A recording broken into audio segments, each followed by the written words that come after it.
Assalamu alaikum everyone. I hope you are doing great. So in today's class, we are going to study 6.3.3 relate the changes in number of molecules and volume of a gas using Avogadro's law, right? So that means in today's class, we are going to study Avogadro's law. All right. So here I have a question for you, and the question is that if three balloons have the same size, right? Three balloons having same size, then do they contain the same amount of gas? So that means that you have to tell me the amount of gas. ठीक है, अगर आपके पास तीन balloons हैं और उनका size same है तो अब आपने क्या बताना है, क्या उनमें अमाउंट ऑफ गैस सेम होगी या फिर डिफरेंट होगी। ठीक है, अब आप कहेंगे मिस क्वेश्चन आपने ये पूछा है कि तीन बलून हैं और तीनों का साइज सेम है, बट यहाँ डायग्राम में तो तीनों का साइज डिफरेंट है। ठीक है, कोई मसला नहीं है, यहाँ पे आप थ्री डिफरेंट बलून्स ले लें, केस यहाँ पे 1 कर लें और यहाँ केस 2 कर लें, राइट। तो थ्री डिफरेंट बलून्स ले लिए हमने यहाँ पे, राइट। और अब मुझे ये बताएं कि क्या इन तीनों में अमाउंट ऑफ गैस सेम होगी या फिर डिफरेंट होगी। What is meant by amount of gas, भाई यहाँ पे बलून्स को ब्लो अप करने के लिए आपको गैस तो चाहिए होगी ना। आप क्या करोगे, एयर फिल करोगे। तो अब एयर में क्या है, लेट्स सपोज अगर मैं इसको मुंह से अपने जो है माउथ से इसमें जो है गैस फिल करती हूँ, तो मतलब इसमें फॉर एग्जांपल कार्बन डाइऑक्साइड हम फिल करते हैं, तो मतलब कुछ ना कोई गैस फिल करेंगे तभी तो ये एक्सपैंड होगा ना, इन्फ्लेट होगा।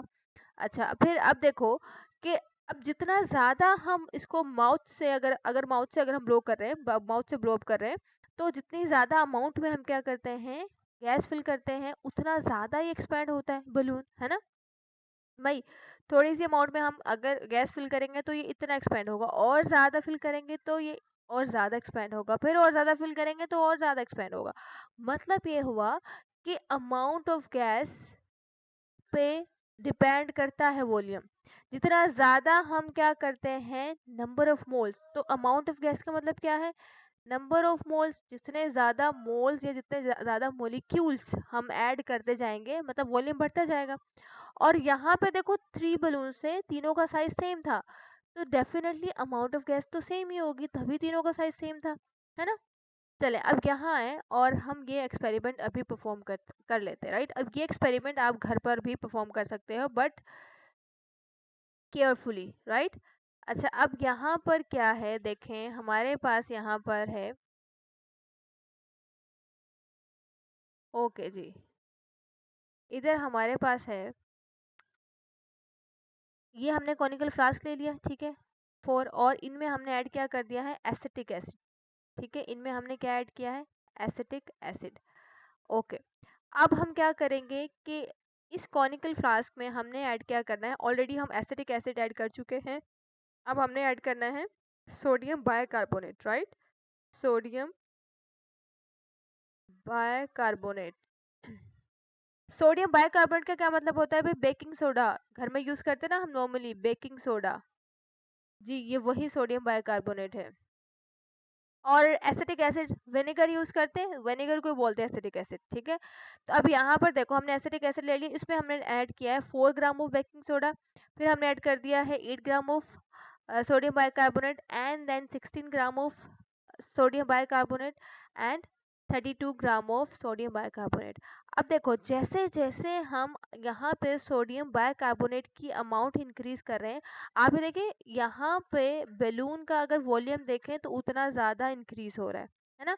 मतलब होता क्या है यहाँ पे कि जब सोडियम बाइकार्बोनेट रिएक्ट करता है किसके साथ, एसिटिक एसिड के साथ, तो क्या प्रोड्यूस करता है, कार्बन डाइऑक्साइड। ठीक है, अब ये कार्बन डाइऑक्साइड क्या है, it's in the gaseous form. अब ये गैस क्या होगी, डेफिनेटली ऊपर की तरफ मूव करेगी अपवर्ड। अब जितनी ज़्यादा अमाउंट में कार्बन डाइऑक्साइड प्रोड्यूस होती रह जाएगी, उतनी ज़्यादा इन बलून्स का वॉल्यूम क्या होगा, इंक्रीज होता जाएगा। अब अगर हमने यहाँ पे पहले 4 ग्राम लिया है सोडियम बाइकार्बोनेट का, तो डेफिनेटली इतनी ज़्यादा कार्बन डाइऑक्साइड रिलीज नहीं हुई होगी, तो यहाँ पे वॉल्यूम देखो इतना ज़्यादा नहीं है as comparison to this this and this. ठीक है, तो अब देखो सेकेंड डायग्राम में यहाँ पे हमने 8 ग्राम लिया। जब हम 8 ग्राम सोडियम बाइकार्बोनेट लेंगे तो कार्बन डाइऑक्साइड यहाँ पे और ज़्यादा प्रोड्यूस होगी और number of molecules carbon dioxide के इंक्रीज होंगे, तो यहाँ पे देखो बलून का वॉल्यूम भी इंक्रीज हुआ। ठीक है, इसी तरह से अगर हमने 16 ग्राम ले लिया सोडियम बाइकार्बोनेट का, तो बलून और ज़्यादा ब्लो अप हुआ है। ठीक है, फिर हम 32 ले लेंगे तो ये और ज़्यादा इन्फ्लेट होगा। ठीक है, और ज़्यादा एक्सपेंड होगा, है ना। चले, तो अब कुछ समझ आया एवोगाड्रोस लॉ क्या कहना चाहता है। देखिए, अब इसका मतलब ये है कि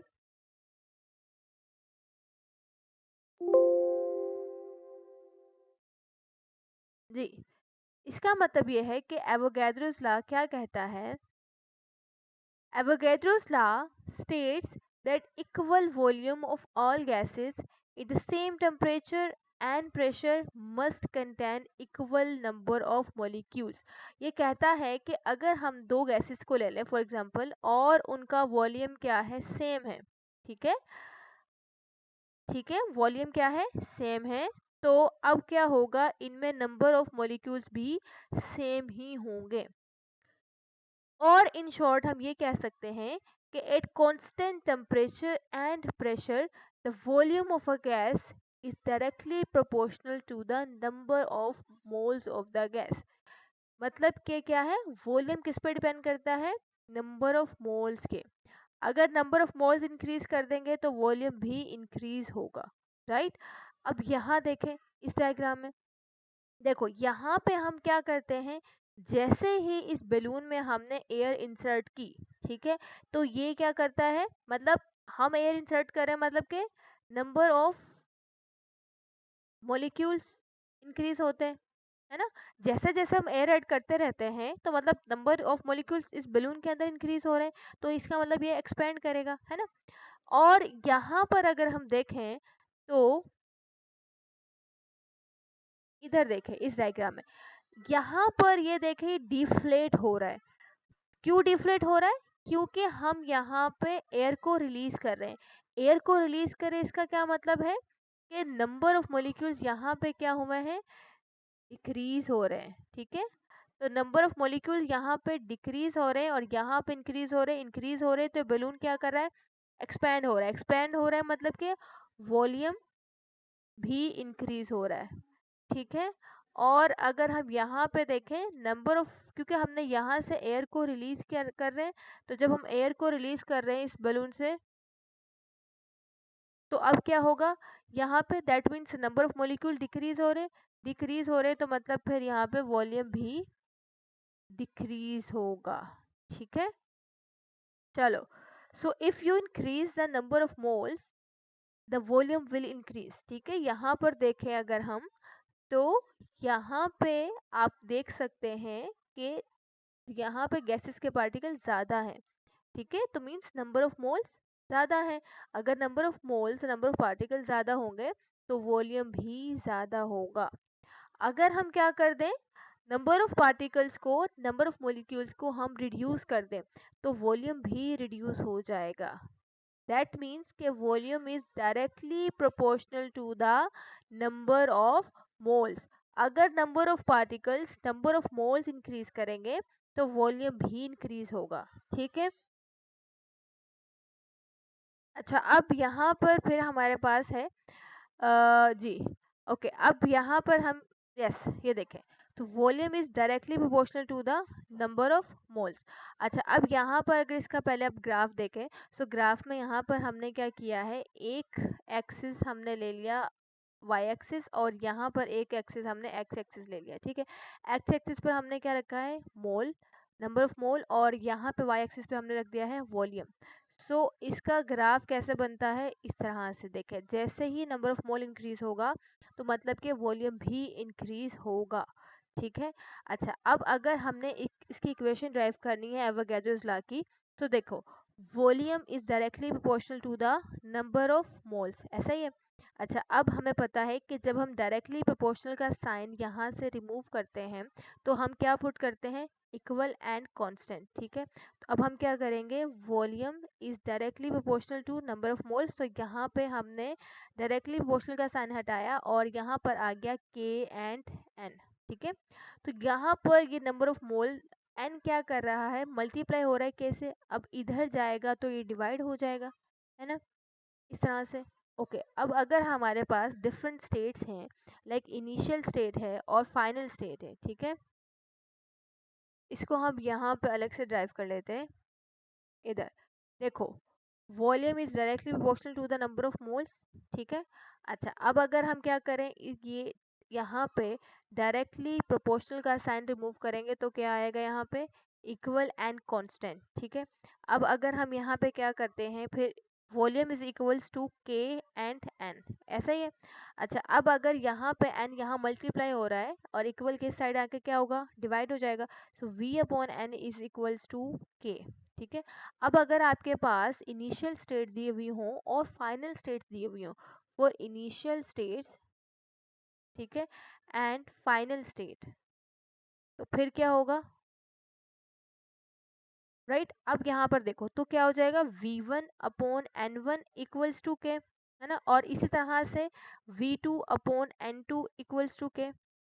अब यहाँ पे देखो, सो v1 अपॉन n1, के की जगह हम के की वैल्यू पुट कर सकते हैं, which is equals to v2 upon n2, ऐसा ही है। इसी को हम क्या कहते हैं, एवोगैड्रोस लॉ, राइट,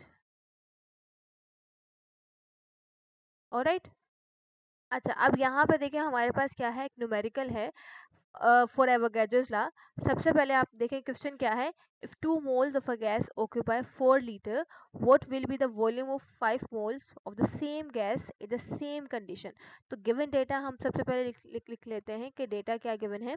ये कहता है 2 मोल्स, तो मतलब कि n1 इक्वल होगा 2 के, राइट। और यहाँ पर फिर वॉल्यूम कितना है, v1 कितना है, 4 litre, right. Okay, what will be the volume of 5 moles, तो यहाँ पर हमने V2 फाइंड करना है, right, of 5 moles of the gas, तो यहाँ पे N2 कितना है, 5, राइट। अच्छा, अब यहाँ पर हमारे पास फॉर्मूला क्या था, अभी हमने ड्राइव किया था, फॉर्मूला क्या था, ये देखिए, यस, V1 अपॉन N1, ठीक है, V1 upon N1 equals to V2 upon N2। अब सिंपली हमने क्या करना है, इस फॉर्मूला में वैल्यूज को पुट कर देंगे। तो v1 हमारे पास क्या है, 4, n1 कितना है हमारे पास, 5, राइट। अच्छा जी, v2 कितना है हमने फाइंड करना है, सो आप ऐसे लिख लेंगे, n2 कितना है, 5, राइट। अच्छा जी,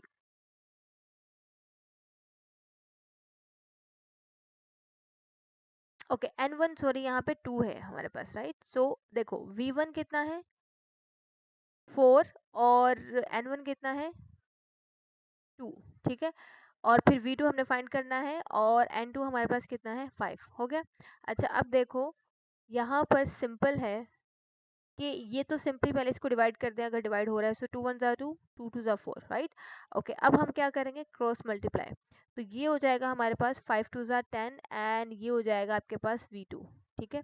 सो v2 is equals to 10 litre, ये आपके पास क्या आ जाएगा, वॉल्यूम, राइट। तो ये था सिंपल सा एवोगैड्रोस लॉ।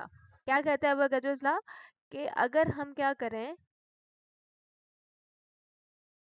Number of